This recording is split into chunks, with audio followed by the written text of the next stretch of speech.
तथा स्मृतिगिरो यमचिन्त्य शक्तिं सृष्टिस्थितिप्रलयकारणमामनन्ति तं श्यामसुन्दरमविक्रियमात्ममूर्तिं सर्वेश्वरं प्रणतिमात्रवशं भजामः। अज्ञाननिरधिरुपैति यया विशोषं भक्तिः परापि भजते परिपोषमुच्चैः तत्त्वं परं स्फुरति दुर्गममप्यजस्रं साद्गुण्यभृत् स्वरचितां प्रणमामि गीतां। नारायणं नमस्कृत्य नरं चैव नरोत्तमं देवीं सरस्वतीं व्यासं ततो जयमुदीरयेत्। हरे कृष्ण कृष्ण कृष्ण हरे हरे, हरे राम राम राम हरे हरे। गीता मंजरी का यह 254वां अंक है। हम लोग अभी श्लोक संख्या 9-14 के अंतर्गत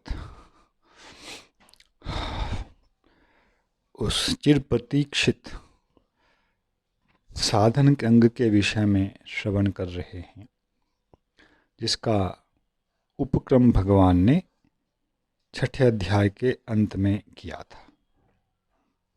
भगवान ने कहा है, शततं कीर्तयन्तो मां यतन्तश्च दृढव्रताः नमस्यन्तश्च मां भक्त्या नित्ययुक्ता उपासते। विगत मंजरी में सततम कीर्तयन्तः का भाव दिया गया।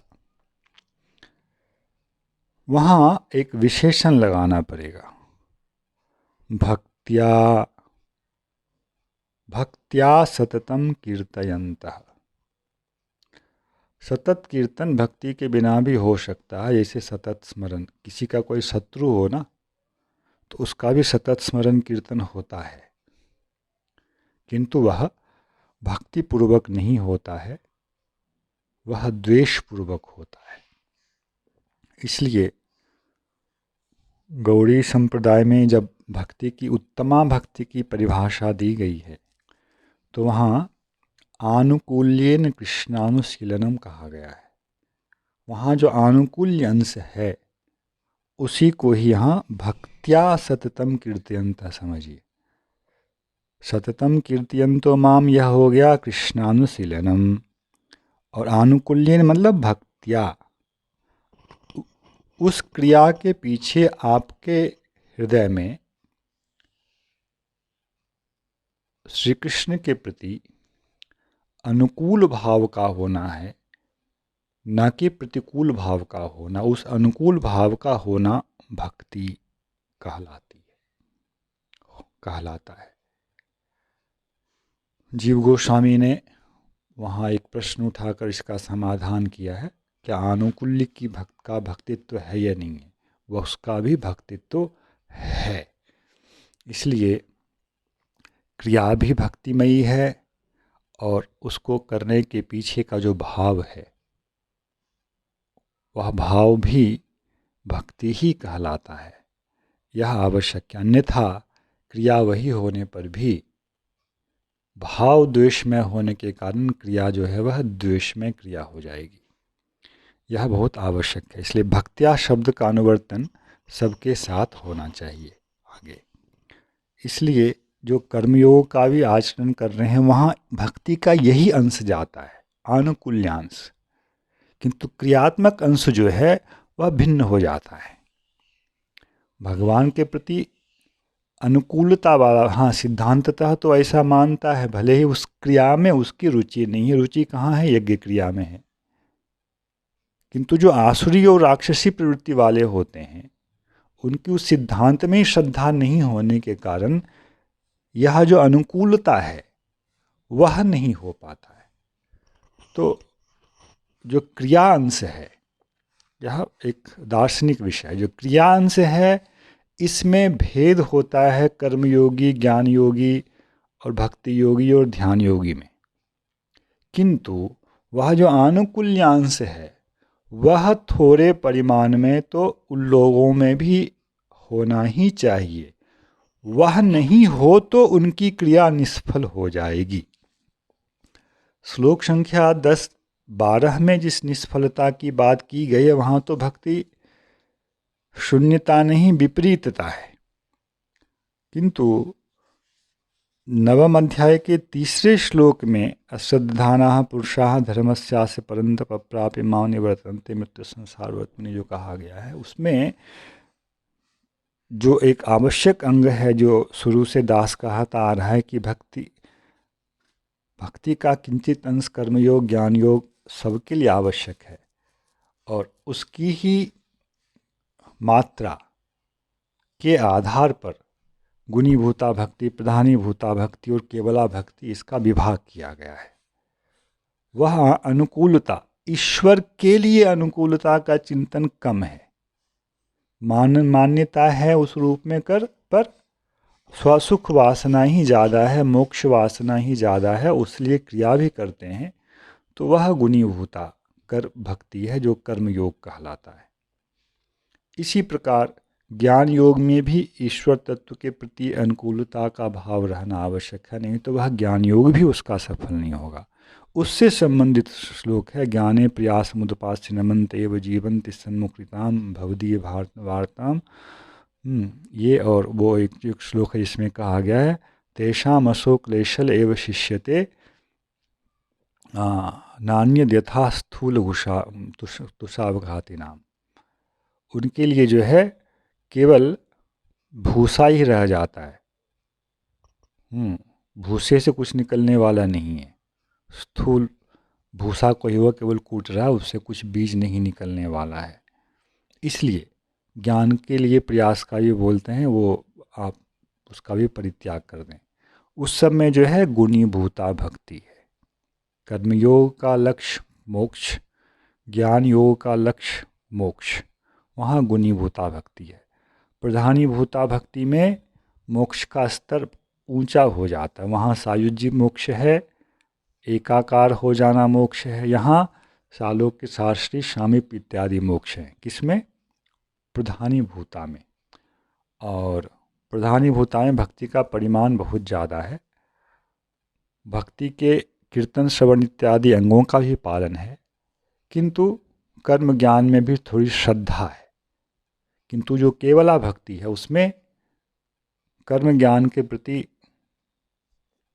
श्रद्धा, मतलब एक शास्त्रीय साधन ऐसा होने पर भी उसको करने में उनकी कोई रुचि नहीं होती है, उसका भी अवलंबन नहीं लेते हैं। अवलंबन किसका लेते हैं?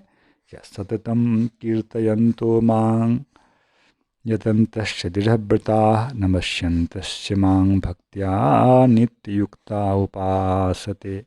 अवलंबन यहाँ है। कोई यदि केवल लोक व्यवहार के लिए, लोक रक्षा के लिए, लोक शिक्षा के लिए कुछ कर्म इत्यादि का आचरण करके दिखाते हैं, पर वहाँ उनकी निष्ठा नहीं है, तो वह भी उत्तमा भक्ति है। गुणीभूता भक्ति को भक्ति नहीं कहा।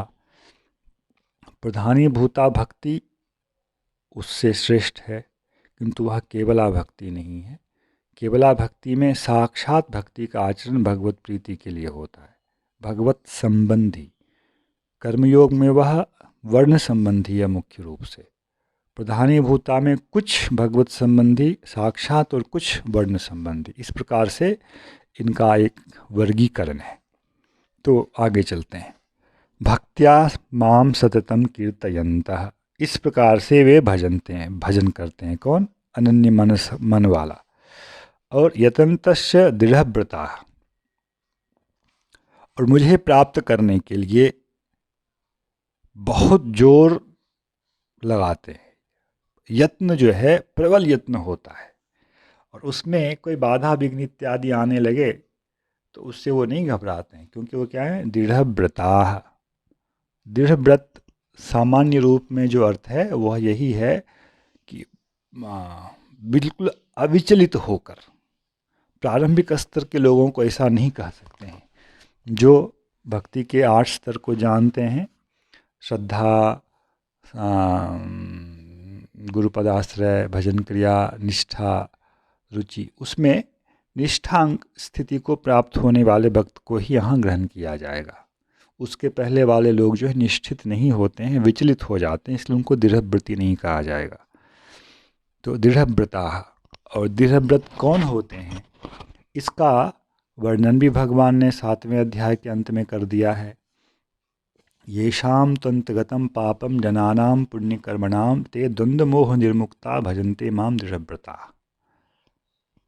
पाप का बहुत अधिक परिमाण में नाश हो चुका है और प्रायः मोह और द्वंद्व निर्मुक्त से वे निर्मुक्त हो जाते हैं, तब वास्तव में जाकर वह अत्यंत दृढ़ व्रत उनके अंतर्गत आता है। उतने परम दृढ़ संकल्प वाले वे हो पाते हैं, अन्यथा नहीं हो पाते। उसके पहले विचलन आता रहता है। उनको वस्तुतः यहाँ शुद्ध महात्मा की श्रेणी में नहीं रख कर के नीचे स्तर के कनिष्ठ अधिकारी महात्मा के रूप में रखा जाए। और नमस्यन्तश्च मां भक्त्या, कीर्तन के बाद दूसरा एक जो मुख्य साधन आया वह क्या दे रहे हैं, नमस्कार करना। तो इसके अंतर्गत अब इसके द्वारा नमस्यन्तश्च, यतन्तश्च, यह अनेक सारे अंगों का यहाँ समुच्चय कर रहा, उसको खींच करके ला रहा है। अर्थात श्रवण, अर्चन, बंदन, ये सारे जो साक्षात भक्ति के अंग हैं, जैसे प्रहलाद महाराज जी के उपदेश में सुनते हैं, श्रवणम कीर्तनम विष्णु स्मरणम पादसेवनम अर्चनम बंदनम दास्यम सख्यम आत्मनिवेदनम इति पुंसार्पिता विष्णो भक्तिश्चेत नवलक्षणा कृते भगवत्यद्धा तन्मन्येधीतम उत्तमम। यहाँ अद्धा शब्द जो है कृते साक्षात भगवान के लिए किया जाएगा। कोई अपने मोक्ष रूपी हेतु को भी यहाँ नहीं लाया जा सकता है। तब जो है वहाँ अधितम उत्तमम है, हम उसको बोलेंगे वही उत्तमा भक्ति है। तो यहाँ भगवान ने कुछ संकेत दिया नमस्कार और कीर्तन के द्वारा। अर्थात यहाँ ध्यान की भी वो प्रधानता नहीं है जो ध्यान योग के अंतर्गत कुछ 8वें अध्याय में, कुछ 6ठ अध्याय में कहा गया। 8वें योग अध्याय में अंतर्यामी स्वरूप का चिंतन, अभ्यास योग युक्तेन चेतसा नान्यगामिना पूर्वम परमं पुरुषम दिव्यम याति पार्थानुचिंतन कविम पुराणम शास्त्रान मनोरणीयान मनुस्मरेद्य, और निरंतर स्मरण करे सर्वसिद्धातारम अचिंत रूपम आदित्य वर्णम तमस परस्तात्। यहाँ वह हटके क्या आ जाएगा, उसको यदि स्मरण करना है तो बस किसी को रुचि कर लगे तो अर्जुन के रथ पर बैठे हुए श्री कृष्ण अर्जुन को उपदेश दे रहे हैं, यही उनका अभिष्ट रूप हो जाएगा। इस रूप का स्मरण करेगा, वहाँ हृदय के अंतर्यामी रूप के स्मरण की आवश्यकता नहीं। तो दोनों स्मरणों में अंतर है। इसी प्रकार ध्यान योग के अंतर्गत थोड़ा सा जो 6ठे अध्याय में है वहाँ भी स्मरण का भाव है, थोड़ा अंतर है। तो छोटे छोटे विभागों के द्वारा एक एक भेद होता चला जाता है। और नित्य युक्ता का भाव क्या ले यहाँ पर, भक्त्या नित्य युक्ता। आचार्य ने कहीं लिखा है भाविनम मन नित्य संयोगम वांछन्तः। यहाँ आशंसा के अर्थ में भूतकाल का प्रयोग है। भविष्य में हमारा भगवान के साथ नित्य संयोग होगा। यह मोक्ष नहीं है, भगवान के साथ संयोग को ही तो वह चाहता है, संबंध को ही तो वह चाहता है। भगवान ही उसके परम संबंधी हैं, यही तो भजन का आधार है। इसलिए संयोग ही तो योग है और संयोग नहीं होना ही वियोग है। हम वियुक्त हैं, हम युक्त नहीं हैं, हम युक्त होना चाहते हैं। ऐसी प्रबल दृढ़ व्रत शब्द की जो व्याख्या की गई, ऐसी प्रबल उत्कंठा यदि निरंतर बनी रहती है, तब हम क्या हैं? नित्य युक्त ही हैं।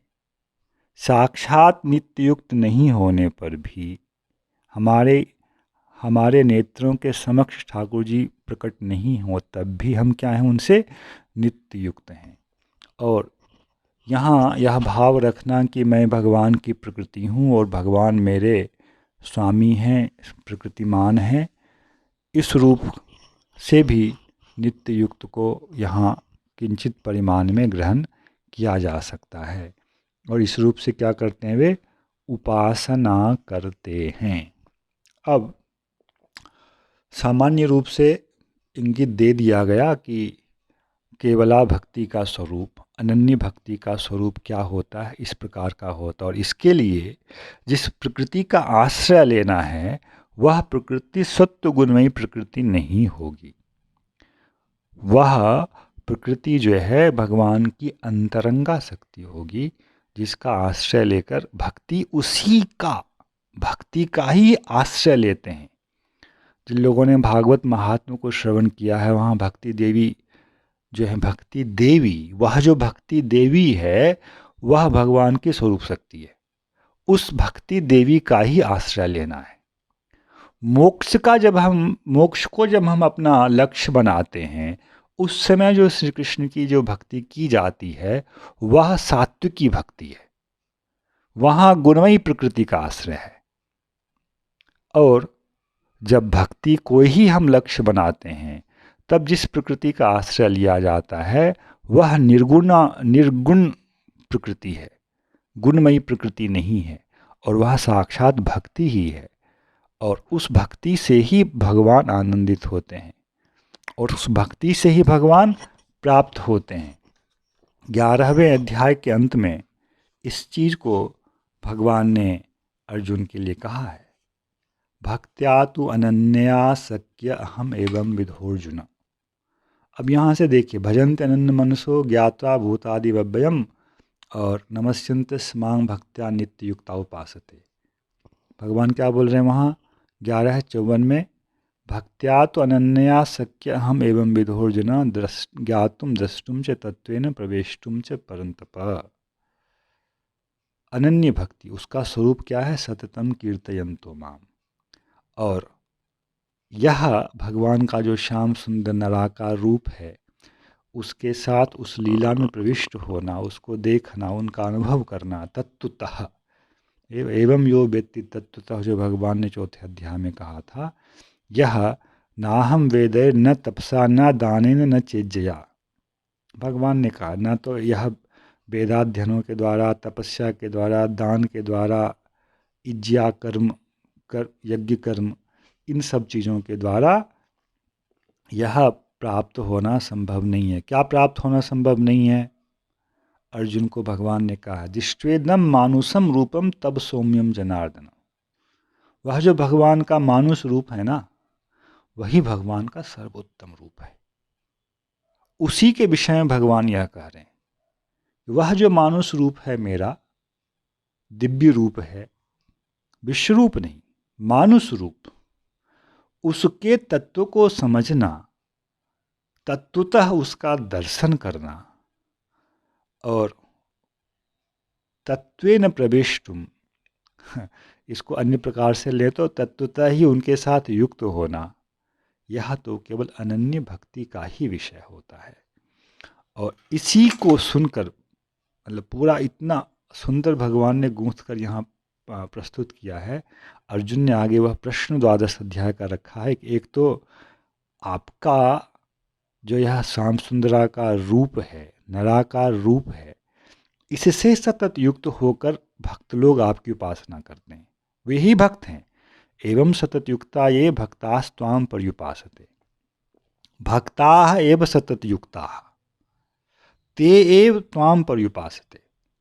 यह एक श्रेणी है, सर्वोत्तम। और ये चापि अक्षरम अव्यक्तम उपासते, और जो दूसरी तरफ आपके अक्षर रूप, अव्यक्त रूप, जिसको कि हमने दास ने कई बार ब्रह्म रूप से प्रतिपादित किया है गीता में, उसकी उपासना करते हैं। तेषाम के योगवित्तमा, उन दोनों में से योगवित्तम कौन है? योगवित्त दोनों ही हैं, किंतु वित्त, वित्तर और वित्तम, ये जो तीन श्रेणियां हैं, जिसको लेकर गुह्य, गुह्यतर और गुह्यतम, इस प्रकार का विभाग भगवान ने किया है। इस विभाग का लोप हमें गीता में नहीं करना चाहिए, और उसका जो उत्तर भगवान देंगे वो तो आगे विषय देंगे, किंतु शब्द की साम्यता देखें। नवम अध्याय में भक्त के लिए कहा गया नित्य युक्ता, वहाँ अर्जुन प्रश्न के रूप में उसके लिए सतत युक्ता ये भक्ता कर रहे हैं। उपासते शब्द दोनों ही स्थान पर है, दोनों प्रकरण की एकतानता है। अतः किसी अन्य प्रकार की व्याख्या की संभावना नहीं है, और इसी एकांतिकी अनन्या भक्ति का स्वरूप भगवान ने 10वें अध्याय में ही कीर्तन किया है। उसका भी वर्णन हम उसमें सुनेंगे, और वहाँ भी तेषाम सतत युक्तानाम भजताम प्रीतिपूर्वकम, ये शब्द वहाँ भी है। तो कुव्याख्या का अवसर वस्तुतः नहीं है। कद व्याख्यान जो करते हैं वे शोचनीय हैं। और एक श्लोक के साथ यह जो एकांतिकी भक्ति है, इसका स्वरूप किस प्रकार का है, इसके लिए भागवत से एक श्लोक उद्धृत करके इस मंजरी को समाप्त करूँगा। वहाँ गजेंद्र मोक्ष के प्रसंग में गजेंद्र ने भगवान के साथ भगवान से यह प्रार्थना की है इस रूप में। एकांतिनो यस्य न कंचनार्थम वाञ्छन्ति ये वै भगवत्प्रपन्नाः अत्यद्भुतं तच्चरितं सुमंगलं गायन्त आनन्दसमुद्रमग्नाः। यस्य एकांतिनः, यस्य भगवतः एकांतिनः भक्ताः कंचन अर्थम न वांछन्ति, भगवान के जो एकांतिक भक्त होते हैं वे किसी भी दूसरे प्रयोजन की इच्छा ही नहीं करते हैं। और उसका लक्षण क्या है? ये वे भगवत प्रपन्नाः, वे ही वास्तव में शरणागत हैं। कोई भी इच्छा नहीं है, भगवान ही मेरे परम अर्थ हैं, क्योंकि वे मेरे स्वामी हैं। यही प्रपन्नता है, यही शरणागति का भाव है। फिर क्या करते हैं वे? बस सोए रहते हैं ऐसा सोच करके? नहीं। अत्यद्भुतं तच्चरितं सुमंगलम गायन्त आनंद समुद्रमग्नाः। आपके मंगल नहीं, सुमंगल चरित का अर्थात लीलाओं का जो अत्यद्भुत है, ते गायन्तः, गान करते हुए, आनंद समुद्र मग्नाः, आनंद सागर में निमग्न रहते हैं।